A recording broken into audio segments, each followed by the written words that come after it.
What is spiritual warfare? Um, spiritual warfare can go into like different categories, and some people, they look at it, they observe it as um, doing an exodus, and some people look at it as casting out demons, and there's another one where that um, um, to me, I want to talk about daily, just every day, daily warfare, just every day,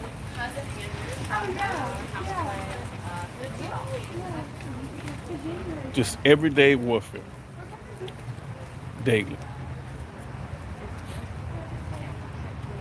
Now, some people has this impression that they go to battle with Satan. Some people have an impression that they go to battle with Satan, and so they equip themselves with others, and they form a group.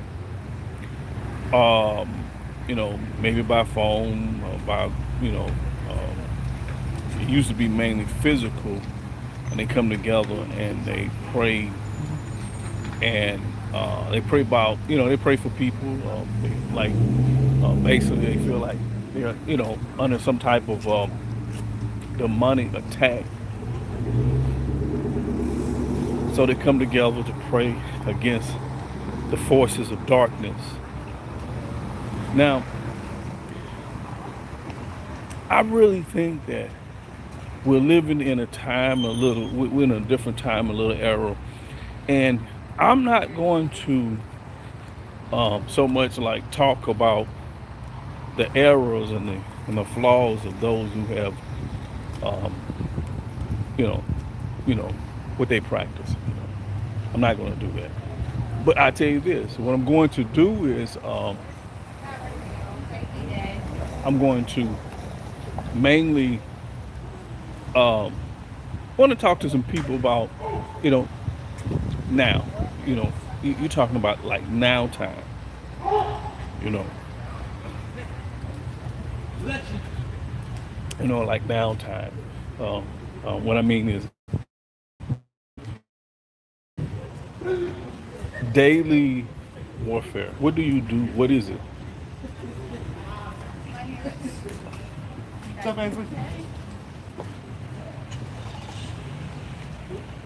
So, what is daily warfare? Daily warfare is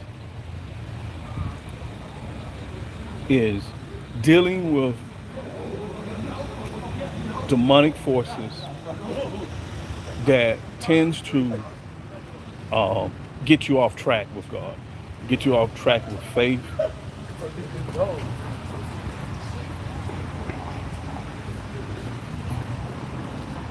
just get you off track with um, believing uh, the I'm gonna call it the power, the power.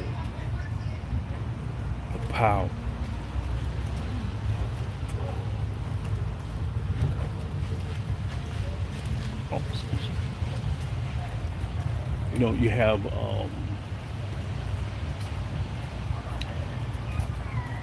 people dealing with one of the biggest things that people talk about today is mental illness, depression. Let's talk about this for a second. How do depression fall into this category of warfare? Can actually depression be demonic? Can it really be a warfare? Hey, can it really be a warfare?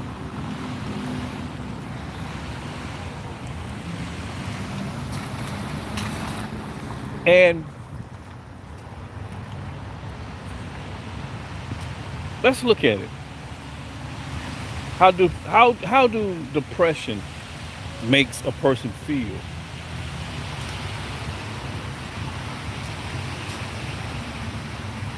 I'm trying to make sure I stay away from the music because I want this to be monetized.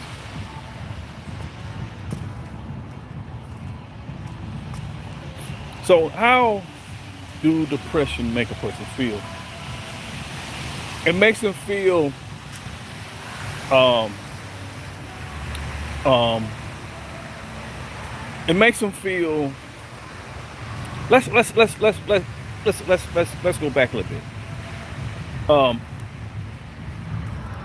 what what makes people have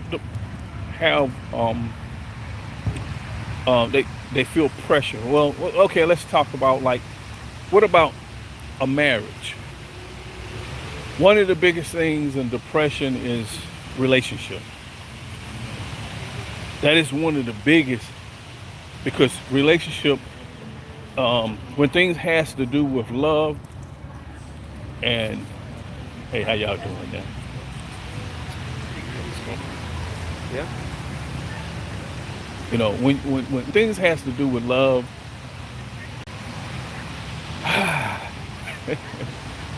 you know, Satan wants to mess up anything that is worth messing up. And in this day and time, we have people who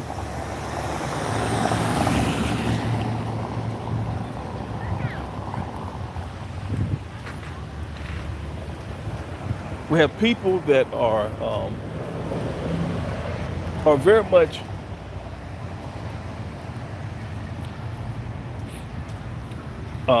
much focused on self. Very much focused on self. Self is is a being that has emotions, feelings,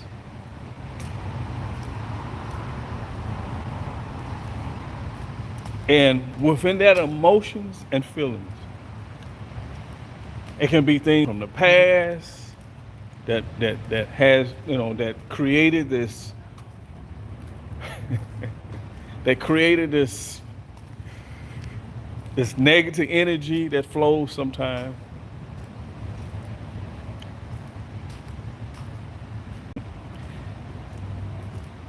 So you see that relationship, love, being mistreated or misused or being abused. And sometimes it's amazing because some people don't even think that they are wrong in the way they, the way they carry on about certain things. It's like if you be in a relationship, it's like being bound, and you feel bound, and to feel bound, and to be in a relationship and feel bound, it's a sad thing. It's a sad thing, and it creates a depression. And some people look for different outlets, you know, to do different things, um, you know, to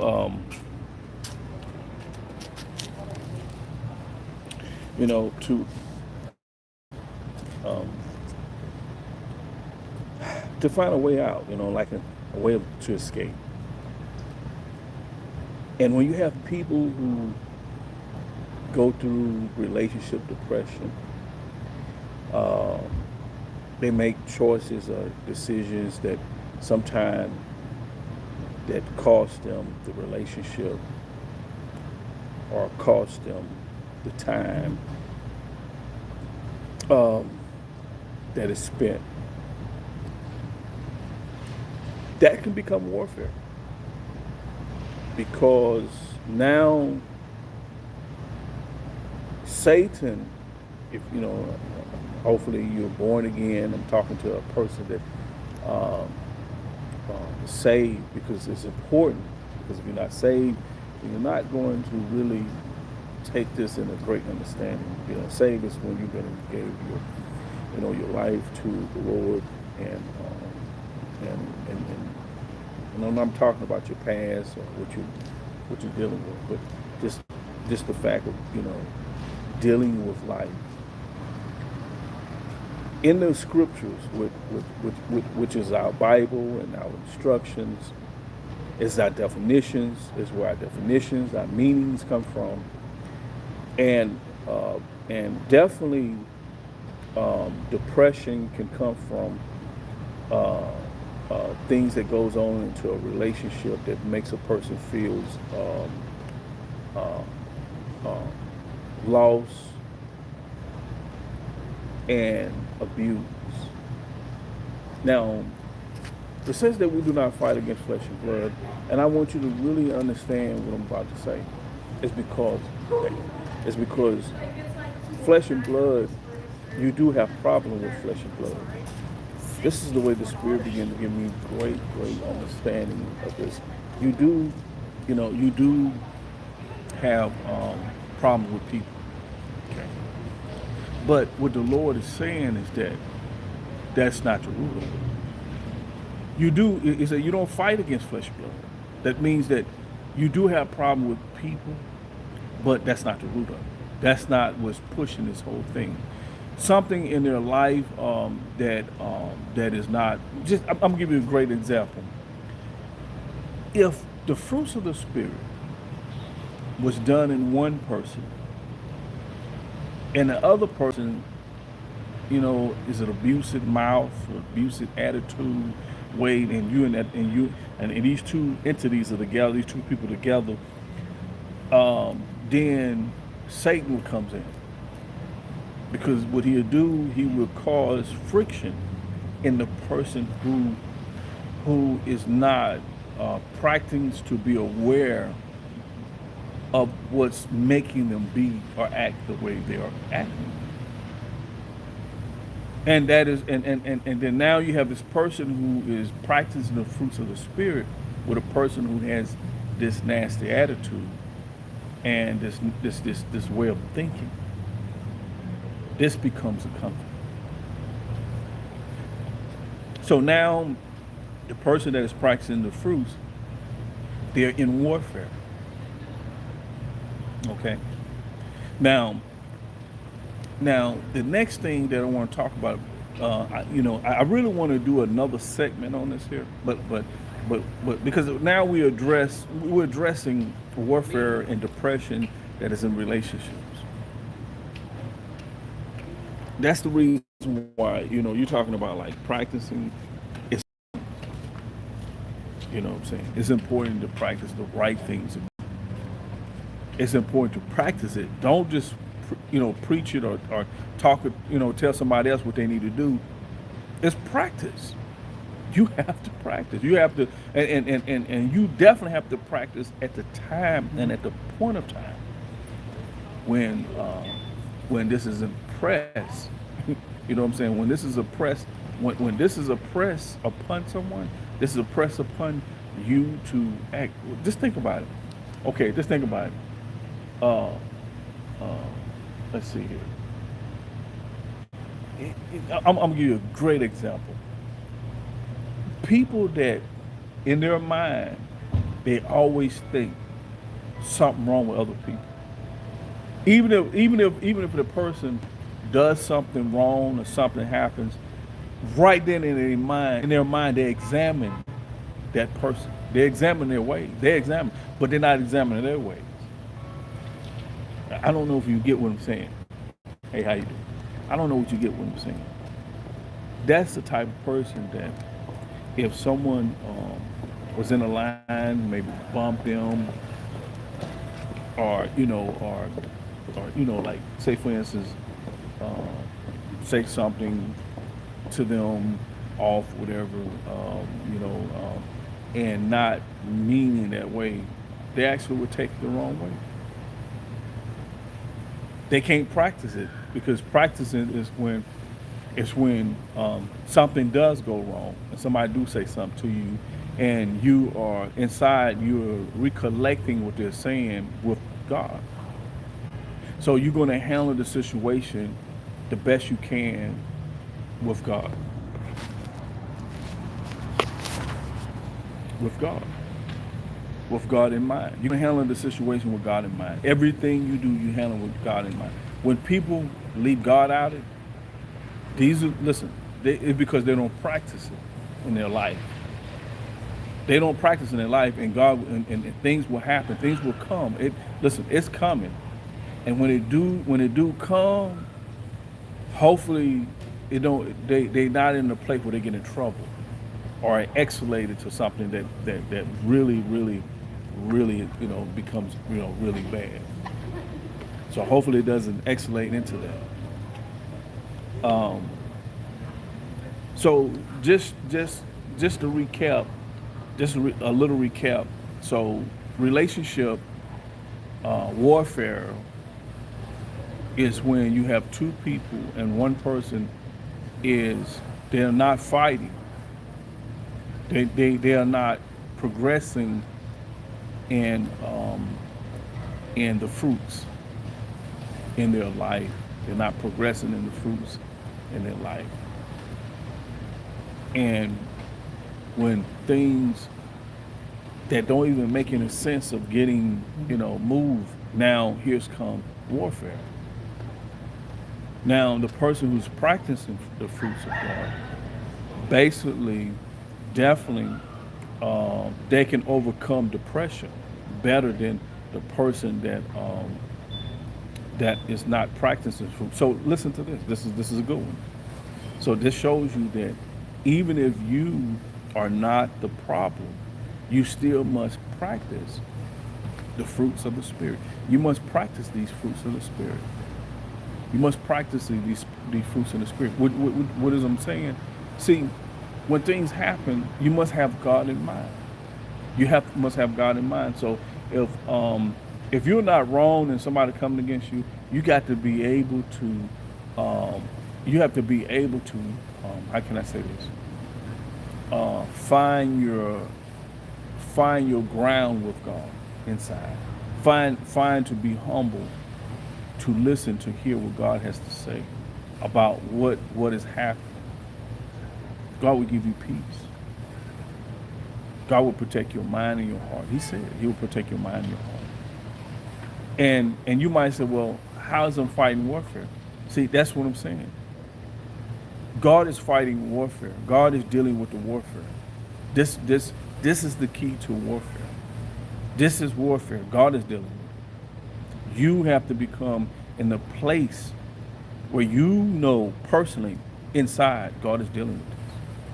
Because if you deal with it, then you say, for instance, you get to talking crazy, then you can escalate something that can actually be altered.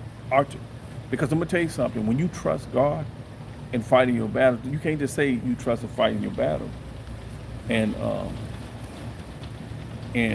you have something to say. Hey, right? Which is negative. So you shouldn't speak nothing negative or have anything around you negative in your mind negative. You know what I'm saying? And this is what to have a happy life within is first. It's first. You understand? You must be able to be happy within first. You got to have a happy life within, because you might meet somebody that don't make you happy. You might be around somebody that don't make you happy. Things might happen that may not make you happy. So you must have the happy inside. So this is called infill. God has infilled Himself in you. You must be happy that God is in you. So you're not practicing this. You might be more into knowing you in you. And every time you retaliate, you're going to be retaliating from you in you. Okay? Listen, this has been great. This has been, listen, this has been good. I'm gonna stop right here. I didn't want to be real long on this one here because I'm gonna do another one about warfare. I'm gonna change the title up on it because we just got through talking about relationship warfare. I want to talk about family. What do family has to do? What do warfare has to do with family, or family has to do with warfare? I'm gonna change these titles. This is gonna be really interesting. All right. Okay. This is Valentino. Hey, have a blessed one. Listen, if you have to listen to this over and over again, I don't have to tell you what to do. All right. All right. Talk to you later.